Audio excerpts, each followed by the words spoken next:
Lalu kemudian Amin Rais juga menuntut bahwa KPU katanya itu juga harus diperiksa karena ini ada dugaan terkait intervensi atau penjagalan kepada Partai Umat. Ini kan ibaratnya kayak anak kecil gak lulus ujian gitu ya, terus kemudian menuntut sekolahnya diperiksa. Kenapa nggak otak ente aja diperiksa? Ente kadang-kadang ente.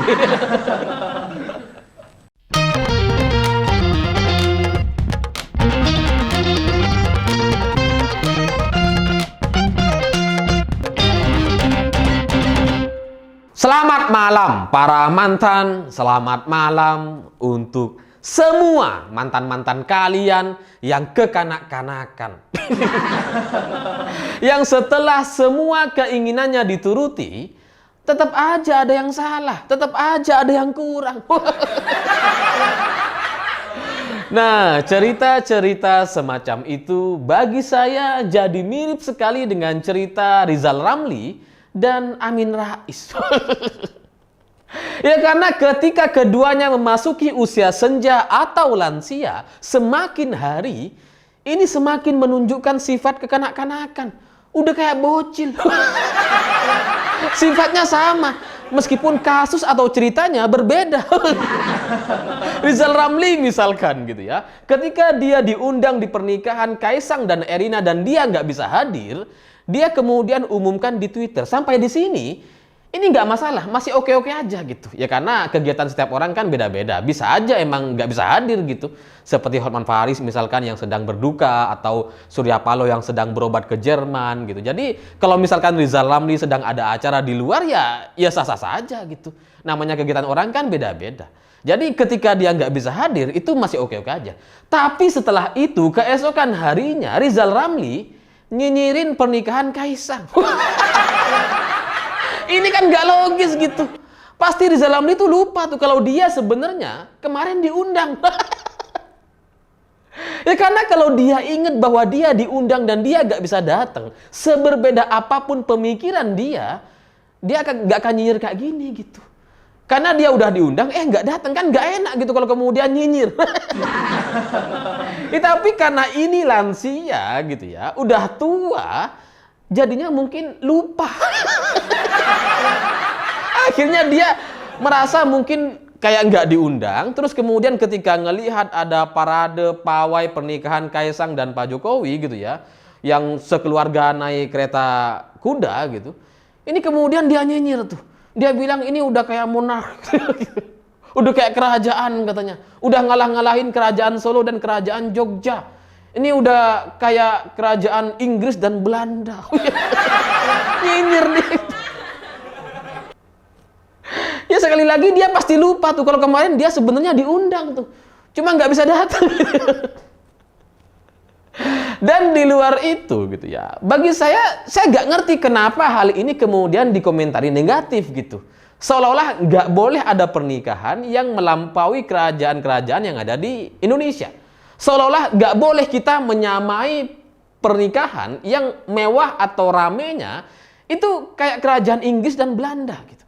Seolah-olah nggak boleh, padahal ini kan bagus gitu.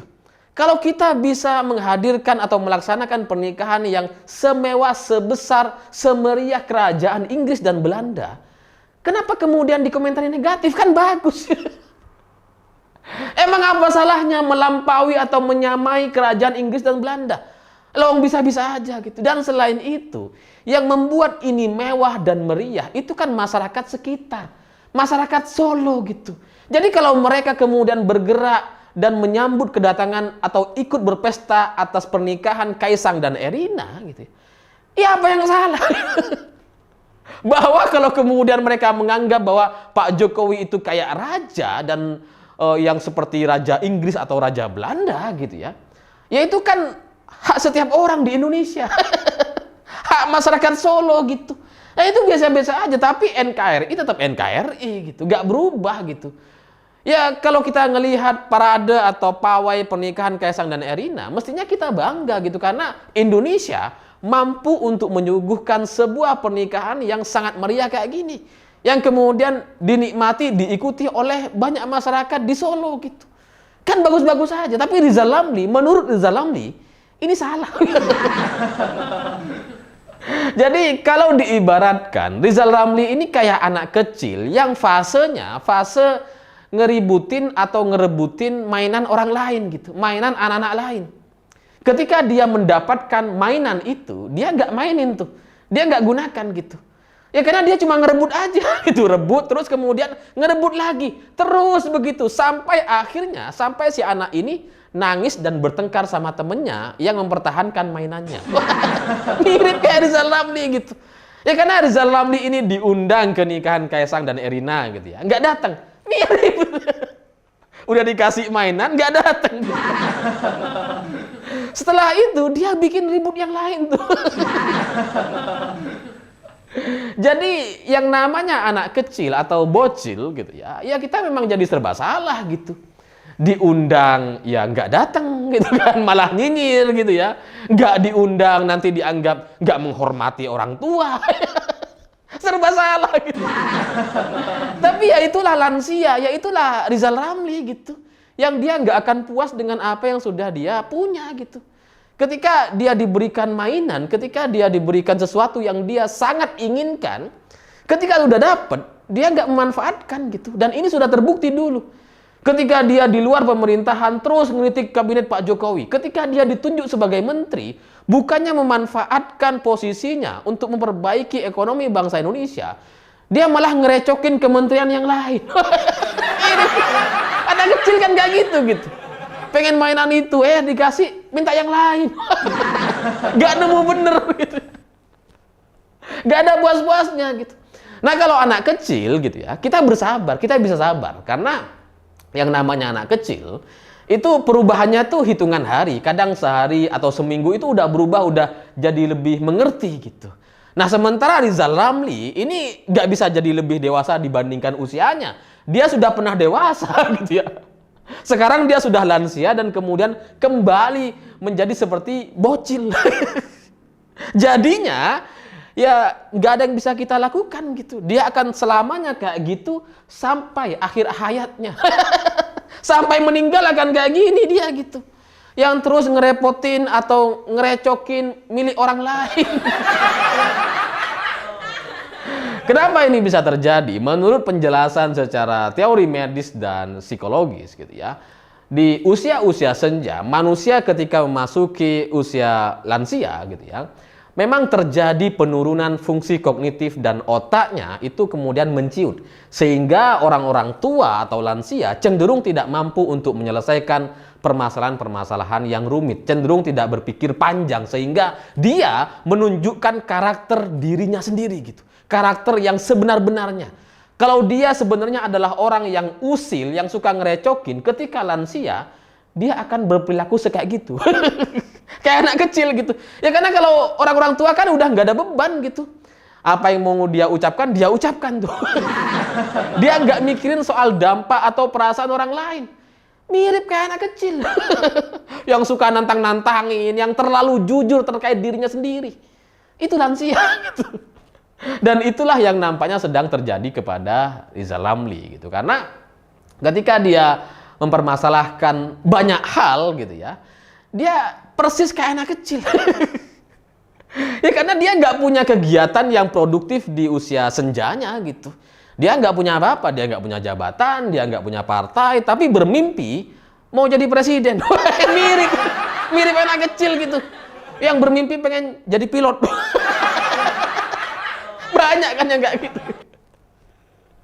Ya meskipun sekali lagi itu nggak semua lansia kayak gini. Lansia yang masih produktif, yang masih punya kegiatan-kegiatan yang cukup padat gitu ya, itu penurunan fungsi kognitifnya itu melambat gitu.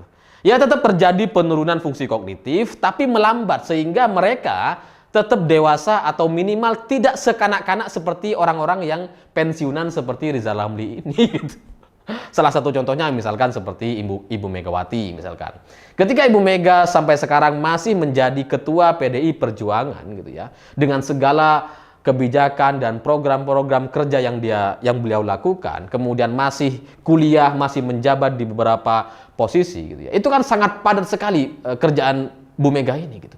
Sehingga ini gitu ya, pemikiran-pemikiran Bu Mega itu tetap tentang masa depan, tetap produktif gitu. Apa yang akan dia lakukan ke depan masih terus ada gitu. Karena kegiatannya banyak tuh, jadwalnya padat gitu.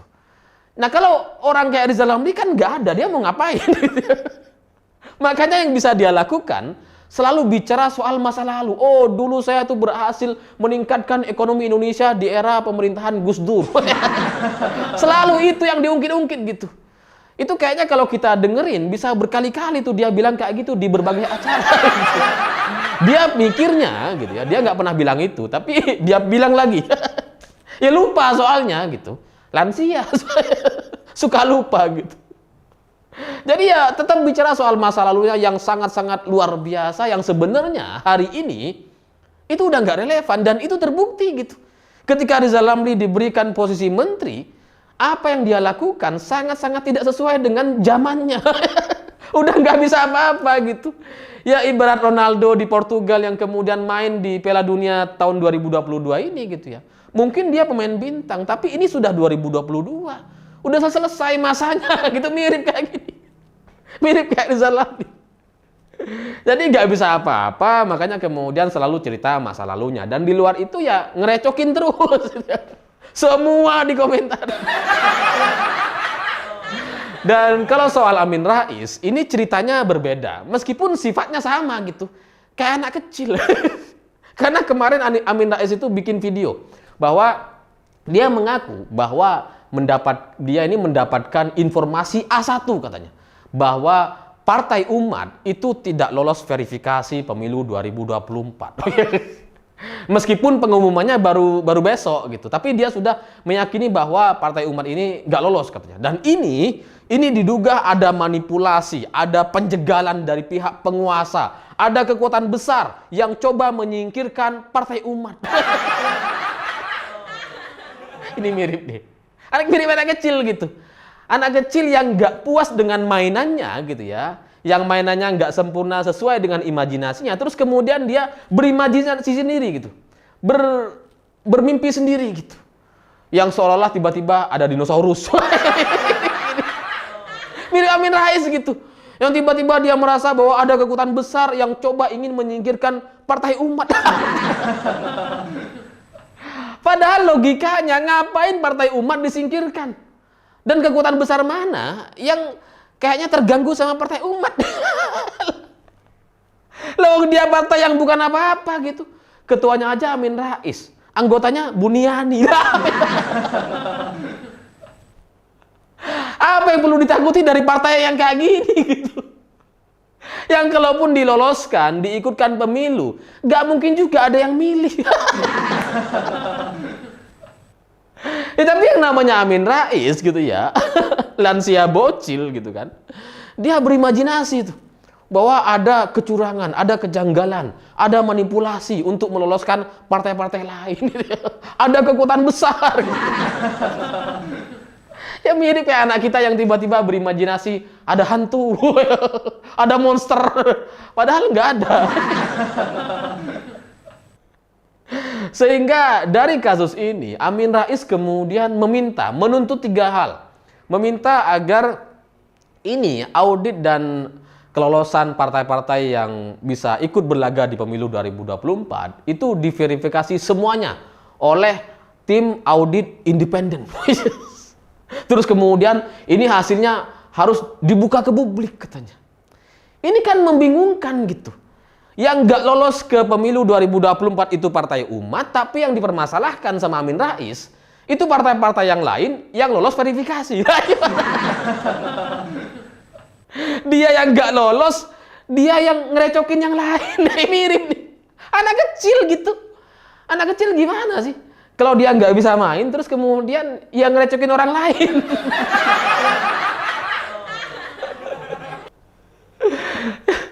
Lalu kemudian Amin Rais juga menuntut bahwa KPU katanya itu juga harus diperiksa karena ini ada dugaan terkait intervensi atau penjegalan kepada Partai Umat. Ini kan ibaratnya kayak anak kecil gak lulus ujian gitu ya. Terus kemudian menuntut sekolahnya diperiksa. Kenapa nggak otak ente aja diperiksa? Ente kadang-kadang ente.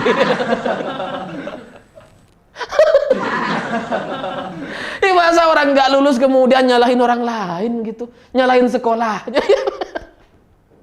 Harusnya kan yang dievaluasi kalau ingin menyelesaikan permasalahan, kalau dia ingin belajar, ya partai umat itu yang dilengkapi surat-suratnya, yang dilengkapi dokumen-dokumennya gitu. Long partai-partai lain bisa lolos, kenapa partai umat enggak? Kan itu pertanyaannya gitu. Kalau dia bilang ada kejanggalan, ada kekuatan besar, kekuatan yang mana? Siapa yang peduli sama partai umat? Lawang dia lolos juga belum tentu ada yang milih. Ini saya sengaja ulangi, bukan lupa, bukan pikun. Karena kadang pengulangan itu penting gitu, untuk semakin menegaskan dan menguatkan bahwa opini ini pantas untuk saya sampaikan, dan saya yakinkan kepada kalian semua bahwa apa yang terjadi dan dilakukan oleh Amin Rais dan Rizal Ramli selama ini gitu ya, itu sikap-sikap kayak anak kecil gitu, sikap-sikap bocil lansia. Sehingga cara terbaik untuk menangani bocil-bocil kayak si Amin Rais atau Rizal Ramli gitu ya, ya bocil lansia gitu ya, ya kita harus bersabar gitu. Ini persis sama seperti kita menghadapi anak kecil, persis gitu. Kita kadang emosi gitu ya, iya gitu, tapi kita marah juga gak ada gunanya. Kalau kita marah, takutnya nanti malah merugikan mereka gitu, merugikan bocil-bocil ini gitu. Takut mentalnya down gitu kan.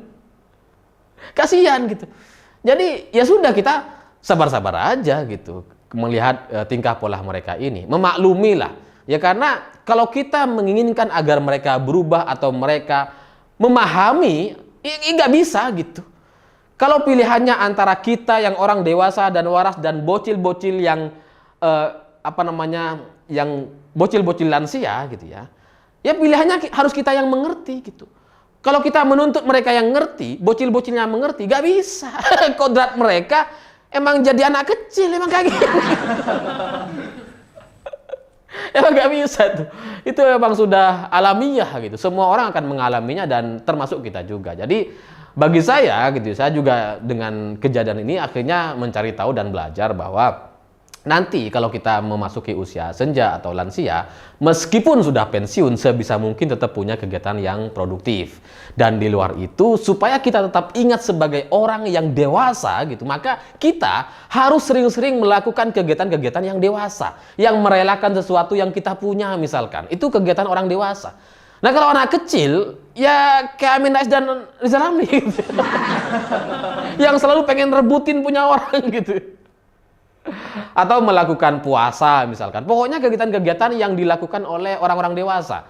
Ya kalau dalam Islam atau Kristen mungkin juga ada yang puasa gitu. Jadi ya semakin tua itu mungkin kita belajar untuk mengingat diri kita sendiri gitu, bahwa kita sudah dewasa, kita sudah tua, sehingga tubuh kita itu menerima sinyal-sinyal kedewasaan itu dan pada akhirnya tidak menunjukkan sifat-sifat kekanak-kanakan atau seperti anak kecil seperti yang ditunjukkan oleh Rizal Ramli dan Amin Rais.